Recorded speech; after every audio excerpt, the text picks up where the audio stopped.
Shalom, puji Tuhan, kembali lagi bersama kami di Wong LA. Ada di LA untuk jadi berkat bagi dunia ini. Satu kesempatan kalau kita boleh menginjakkan hidup kita di kitab Ibrani. Kita belajar dari kebenaran firman Tuhan yang ada dalam kitab Ibrani ini. Kita boleh membaca Alkitab setiap hari. Dan kita sudah memasuki di kitab yang Ibrani. Kitab ini sesuatu yang luar biasa, bahwa ada satu tema yang luar biasa, ada satu perjanjian yang lebih baik, di mana penulisnya tidak diketahui siapa, tapi ini mengajarkan kepada kita untuk kita belajar tentang satu perjanjian yang Tuhan kerjakan dalam kehidupan kita, untuk kita bisa dilengkapi, untuk kita bisa diberkati melalui kitab ini, melalui pembacaan kitab ini, untuk kita bisa menjadi berkat dalam kehidupan kita. Dan teruslah setia membaca kitab-kitabnya Tuhan, karena ini ada satu perjanjian yang luar biasa daripada Tuhan, yang Tuhan kerjakan dalam kehidupan kita dan memberkati kehidupan kita. Selamat membaca pembacaan kitab Ibrani. Tuhan Yesus memberkati. Ibrani pasal 5. Sebab setiap imam besar yang dipilih dari antara manusia ditetapkan bagi manusia dalam hubungan mereka dengan Allah, supaya ia mempersembahkan persembahan dan korban karena dosa.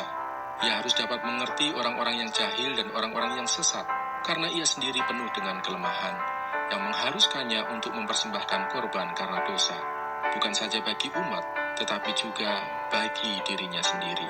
Dan tidak seorang pun yang mengambil kehormatan itu bagi dirinya sendiri, tetapi dipanggil untuk itu oleh Allah, seperti yang telah terjadi dengan Harun.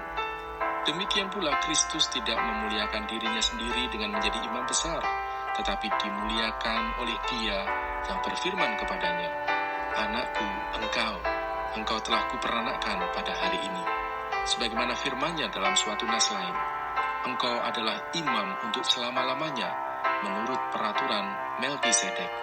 Dalam hidupnya sebagai manusia, ia telah mempersembahkan doa dan permohonan dengan ratap tangis dan keluhan kepada Dia yang sanggup menyelamatkannya dari maut, dan karena kesalehannya ia telah didengarkan. Dan sekalipun ia adalah anak, ia telah belajar menjadi taat dari apa yang telah dideritanya. Dan sesudah ia mencapai kesempurnaannya, ia menjadi pokok keselamatan yang abadi bagi semua orang yang taat kepadanya.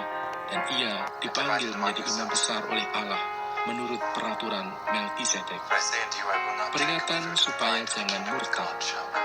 Tentang hal itu banyak yang harus kami katakan, tetapi yang sukar untuk dijelaskan, karena kamu telah lamban dalam hal mendengarkan. Sebab sekalipun kamu ditinjau dari sudut waktu, sudah seharusnya menjadi pengajar, kamu masih perlu lagi diajarkan asas-asas pokok dari penyataan Allah. Dan kamu masih memerlukan susu, bukan makanan keras. Sebab barang siapa masih memerlukan susu, ia tidak memahami ajaran tentang kebenaran, sebab ia adalah anak kecil. Tetapi makanan keras adalah untuk orang-orang dewasa, yang karena mempunyai panca indera yang terlatih, untuk membedakan yang baik daripada yang jahat.